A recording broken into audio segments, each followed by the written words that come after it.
Demak, bugun nima bo'ladi?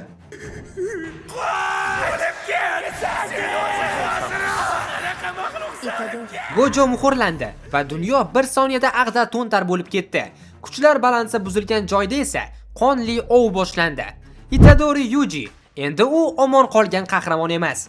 U o'limga mahkum etilgan mahbus va eng dahshatlisi uning ortidan eng kuchli jodugarlardan biri maxsus darajali Yuta Okotsu yuborildi. Ustozning omonatini shogird yo'q qiladimi? Shu bilan birga biz tanigan va o'sha Shibuya qonli tunida jarohatlangan Maki Zeninni unuting. U endi yo'q. Uning o'rnida Zeninlar klanining haqiqiy qo'rquvi Toji Fushigironing 2.0 versiyasi uyg'ondi. Lekin bular hali holva. Kenjakuning rejasi amalga oshdi. Yaponiya ulkan o'lim maydoniga aylandi. Yo'q qilish o'yini boshlandi. Tarixiy qotillar, jodugarlar va zamonaviy afsungarlar bir nuqtada to'qnash kelishdi. Tirik qolish bu shunchaki omad emas. Bu eng kuchlilarning qo'lidan keladigan narsa. Men super muxlisman va bugun Jujutsu Kaisen 3-mavsumining dastlabki 7 ta qismini, vayrongarchilik, taktik janglar va dahshatli burilishlarni zarralarigacha tahlil qilamiz. Like va obuna tugmalarini bosib tayyor bo'lgan bo'lsangiz, unda boshladik. Men super muxlisman. Men sizlarni yaxshi ko'raman. Keling voqealarga chuqurroq kiramiz. Shibuya voqealaridan keyin Yaponiya shunchaki vayron emas, u la'natlar makoniga aylandi. Butun dunyo la'natlar mavjudligidan xabar topdi. Gojo bu dunyoning tartib posboni edi. Gojo borligi sabab ayrim jodugarlar va la'nat ruhlari yashirinib yurgandi. Nafaqat dushmanlar, hattoki zodagan jodugarlar ham undan qo'rqib nomaqbul ishlar qilmasdi. U muhrlanishi bilan qafasdan barcha yirtqichlar tashqariga chiqdi. Yuqori tabaqa jodugarlari nima qildi? Ular yordam berish o'rniga birinchi navbatda o'z siyosiy dushmanlarini yo'q qilish bilan boshlashdi. Itadori Yuji ular uchun birinchi raqamli nishon. Itadori Yujini o'ldiraman. Va nihoyat Yuta Okotsu sahnaga qaytdi. Nol filmidagi o'sha qo'rqoq va mehribon Yutani unuting. Hozir qarshimizda ko'zlari ostida charchoq izlari bor, sovuqqon maxsus darajali jodugar turibdi.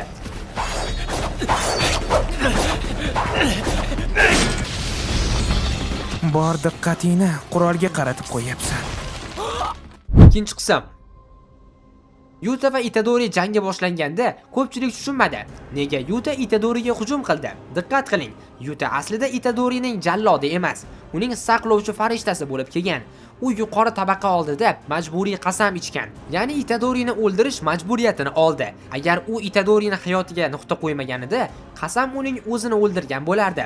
Lekin Yuta pichoq urgan soniyaning o'zida teskari la'nat texnikasidan foydalanib, Itadorini yuragini qayta tikladi.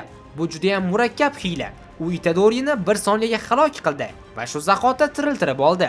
Bu Yutaning naqadar aqlli va sadoqatli ekanligini ko'rsatadi. Agar Yuta Itadorining jallodi bo'lishga rozi bo'lmaganda, boshqa jodugarlar kelib rostdan ham bu ishni amalga oshirgan bo'lardi. Ikkinchi qism oxirida esa biz birinchi marotaba buyuk Tengenni ko'ramiz. Salom, Zenin klani farzandi, Michisane avlodi, o'lim rasmidagi bachadon va Sukunani ichida saqlayotgan bola.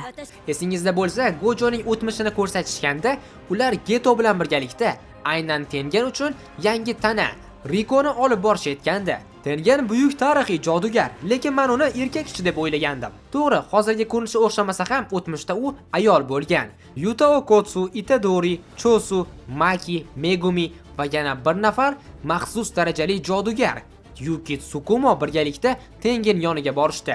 Maqsad Tengen samadan Kenjakuning maqsadlari va yo'q qilish o'yini haqida ma'lumot olish yoki Gojoni ozod qilishda yordam so'rash. Chunki Gojo ozod bo'lsa, deyarli har qanday muammoni yolg'iz o'zi hal qilishi mumkin. Uchinchi qism juda ham ko'plab ma'lumotlarga boy bo'ldi.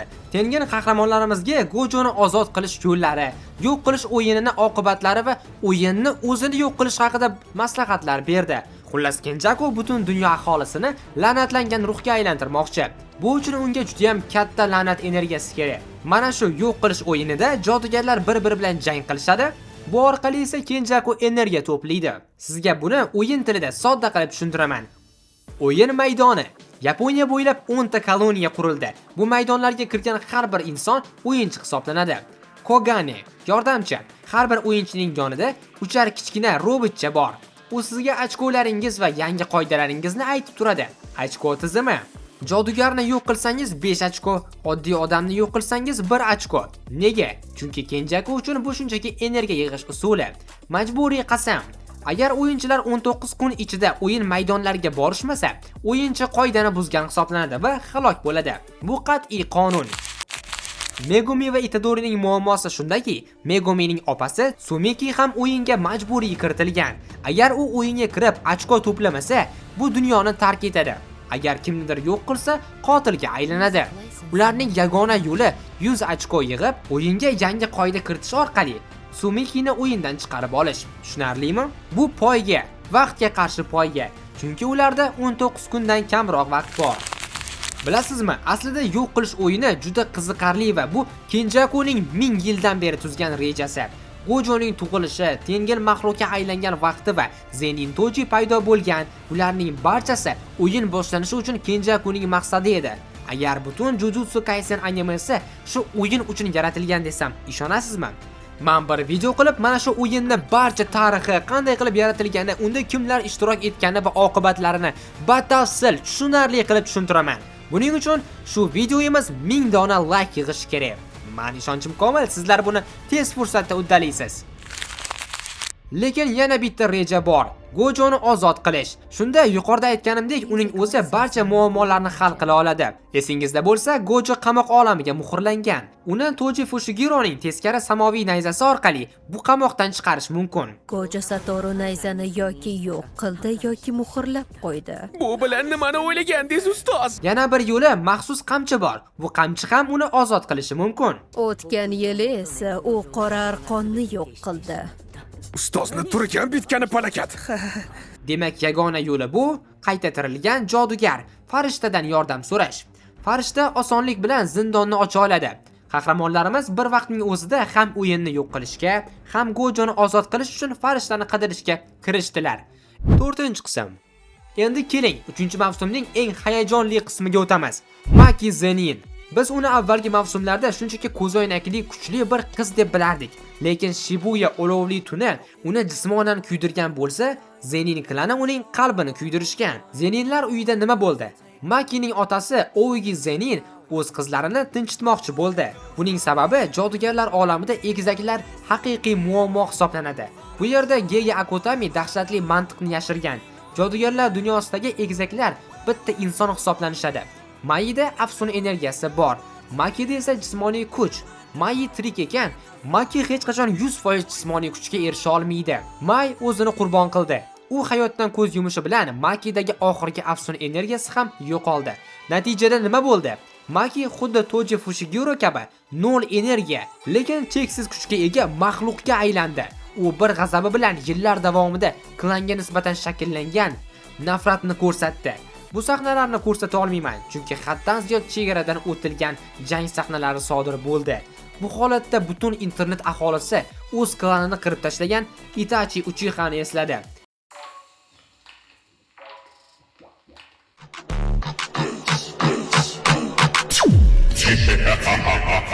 Qani Omi. Iloyo ikkalangga Itachidek o'g'il, Makidek qiz bersin.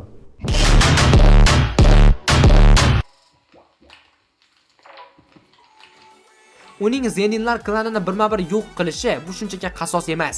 Bu chirigan tizimni ildizi bilan sug'urib tashlash edi. Zenin klani Toji qachonlarda bizni qirib tashlamagani uchungina mavjud. Bilib turibsiz, to'g'rimi? Maki ham u bilan teng darajaga kelgan. Uni o'ldiring!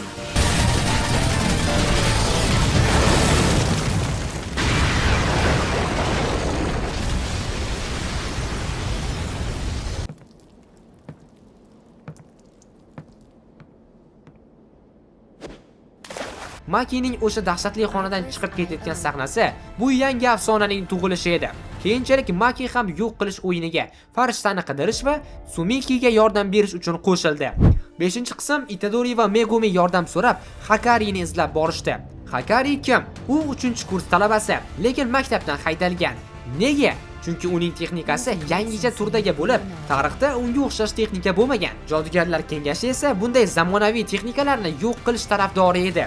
Hakarining kuchi bu qimor. U jang qilayotganda texnikasi jackpot ursa, u cheksiz la'nat energiyasiga va avtomatik qayta tiklanishga ega bo'ladi. Bu degani u 4 daqiqa davomida hech qanday jarohatdan vafot etmaydi. Uning Itadori bilan bo'lgan jangida biz Itadorining ichki dunyosi o'chib borayotganini, Itadori men faqat qurolman, meni ishlating deyishi bu uning Shibuyadagi mag'lubiyatdan keyin o'zini inson sifatida his qilmayotganini dalolat beradi.